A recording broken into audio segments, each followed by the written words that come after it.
guys, I'm Andrea. I'm an adult author and welcome back to my channel if you've been here before, and welcome to my channel if you have never been here before.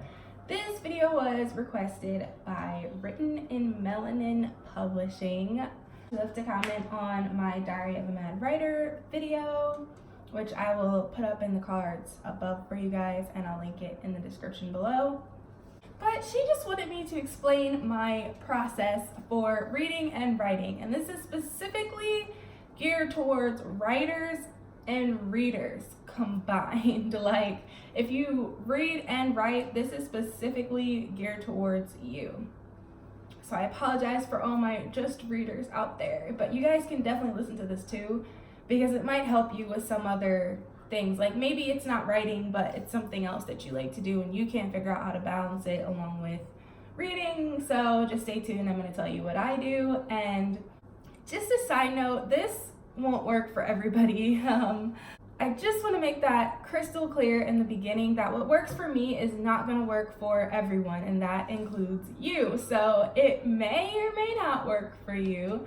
But if it does, I am more than happy to share, and you could at least give it a try and see what happens. So you guys know, if you follow this channel, I alternate between writing days and reading days. So what exactly does that mean, Andrea? Do you set up a time to read on a certain day, write on a certain day? How do your writing and reading days work? Why do you do that? Does it make it better for you? We'll talk about it. With my reading days, that's how we'll start off. I found that writing and reading on the same day has proven to be an impossible task for me, because I typically don't meet my goals. I get very overwhelmed easily because I also have a lot of other things going on in my life. And so I get in slumps. I get in writing slumps, I get in reading slumps. I don't pick up a book for months. I won't write my novel or continue with my novel for months because the pressure just becomes overwhelming when I have so many tasks in my day at one time, so many things to accomplish. So to avoid all of that, I just came up with the idea that I would just have a day specifically for reading and a day specifically for writing. What does that mean? Well, that just means that on whatever day is a reading day, I read. I don't set a reading goal. Typically I don't say I want to read 100 pages today. I just decide today I'm going to read. And on the day that I read, I'm not going to write a single word in my manuscript. I am dedicating this day to reading. Even if I feel like writing, my job on my reading days is to read.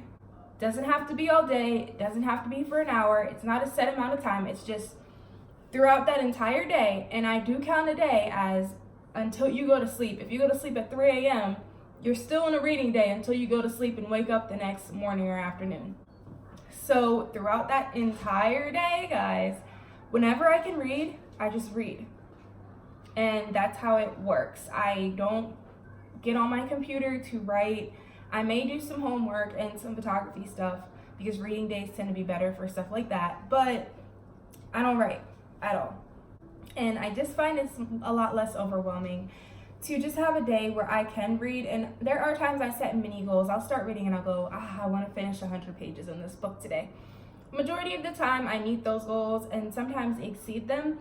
But if I don't meet them, I don't beat myself up over it. I just wait for the next reading day. And before anybody asks this question, yes, it is so difficult, because when I finish with a reading day, if I haven't finished the book and I've stopped in a really, really good spot and I want to read more, I know the next day is a writing day, so I won't be reading that day. And it is one of those things where I just have to suck it up. I just have to go, a reading day is coming, a reading day is coming, a writing day is for writing. You don't get distracted, you don't read.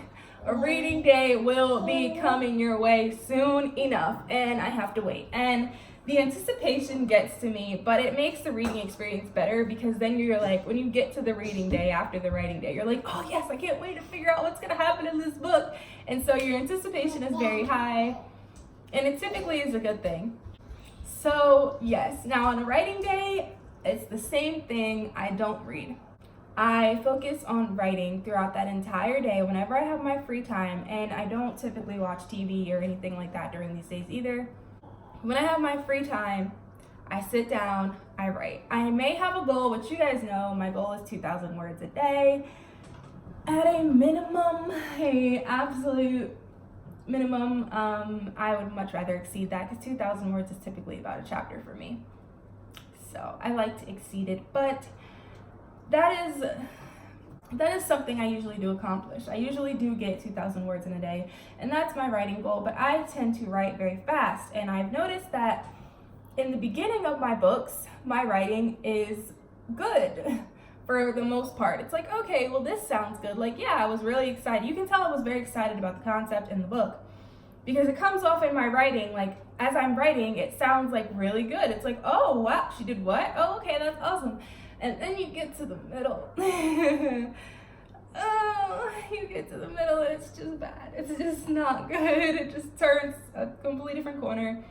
Because at that point, I'm focused on finishing the manuscript, and I wouldn't say I'm not as excited anymore, but I'm more, okay, we're at the middle, like, we're almost done this manuscript, let's go, let's go, let's go, and a lot of stuff goes out the window, so, oh, that creates problems for me later in editing, which I'm going to have to deal with pretty soon, but it works, guys, it works. I can tell you that it works because last month alone, I read way more books than I read the entire year, so if that doesn't give you some kind of clue, I don't know what will. And also, I hit a writing slump around like February of this year, and I was mid-book, and I jumped back in July, and it is what day is it? It is August 14th, and I'm already done the book, which you guys don't know yet. Don't worry, that vlog is coming. It's coming, guys. It's coming. But yeah, I'm already done. So that just shows that the process for me does work, and it does wonders, guys. It does wonders.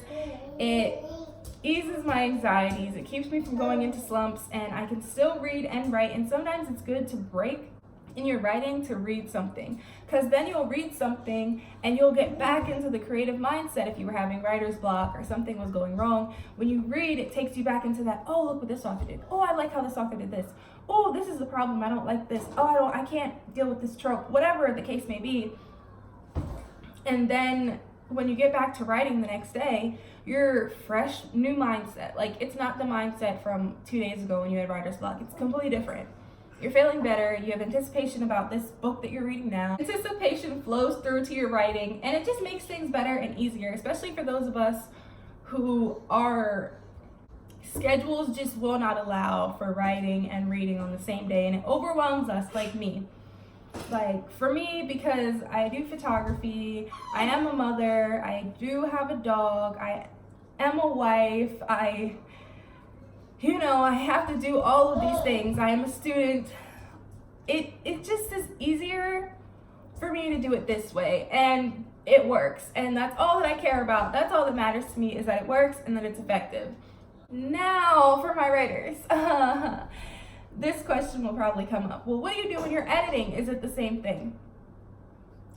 I am in serious debate about this, guys. Serious debate.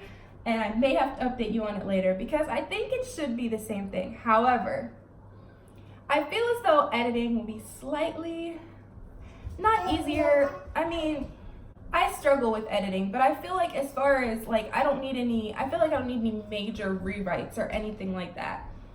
So I think that editing and reading on the same day is feasible. I think it's feasible, guys, and it might be something that changes for me. And I might have to tell you guys I couldn't do it, but if I can't do it, I'll just continue with my schedule. But I think for editing purposes, my plan is just maybe a couple of chapters a day, 2 or 3, and then once those are done, that's it. Like, that's it for the day, and jump to reading instead of splitting it up, because I feel like that's gonna be easier in the sense that it's not gonna take me as long as writing an entirely new chapter, because it's just, the base is there. You just have to go back and fix things. So yeah, that's how I feel about it, and that's kind of my process. So I just wanted to share that with you guys because it was requested that I make a video about it, which I said that I would, and I'm sure that they were not expecting it this soon, but I am in a place where I have a bunch of videos for you guys about my Of Poseidon reread, which I will link one of them in the cards above. One is being posted today. And I don't want to overwhelm you guys with the like 5-6 videos I have of this same reread. I want to mix it up, so I have Diary of a Mad Writer that'll go between one, and then this will go between one, and then Diary of a Mad Writer will follow this, and I'm organizing my YouTube space thing. I have all these videos to share with you guys, and they're all pretty much all pre-recorded because I record quite a lot, so it's just a matter of figuring out when I want to put them out. So I'll be doing more videos like this for you guys, or I just sit down and talk to you about different things like my process, and when editing comes up this week we'll be discussing that and how that's going, and we'll be discussing beta readers and CPs, so I cannot wait. But yes, thank you to Written in Melanin Publishing for requesting this video. I know it's kind of short, but it'll be difficult to make this into a long drawn out video because there's really not a lot to say about it. It's just kind of explaining how I do things. So yeah, thank you guys so much for watching. If you like this video, please leave a like, comment down below, and subscribe to this channel. I post new videos 2 to 3 times a week, and it's more like 3 times a week right now, guys, every Monday, Wednesday, and Friday. So please stay tuned, hit that sub button, don't forget to hit that little bell so that you're always updated when I post new videos. And I will see you guys next time. Bye!